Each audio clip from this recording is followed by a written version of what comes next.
গ্রামের এক গরিব চাষি ছিল। নাম তার হরিদাস। সারাদিন মাঠে কাজ করত, কিন্তু ফসল খুব একটা ভালো হতো না। তবুও সে হাল ছাড়ত না। একদিন তার ছেলে বলল, বাবা, এত কষ্ট করে কি লাভ? শহরে গেলে ভালো কাজ পাওয়া যাবে। হরিদাস মৃদু হেসে বলল, মাটি কখনো বিশ্বাসঘাতকা করে না, শুধু ধৈর্য লাগে।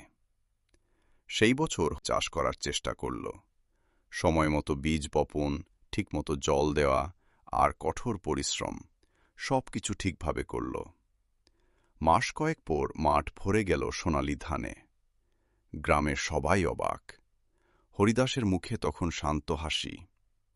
ছেলে এসে বলল, বাবা, তুমি ঠিকই বলেছিলে। হরিদাস আকাশের দিকে তাকিয়ে বলল, পরিশ্রম আর বিশ্বাস, এই দুটোই আসল সম্পদ।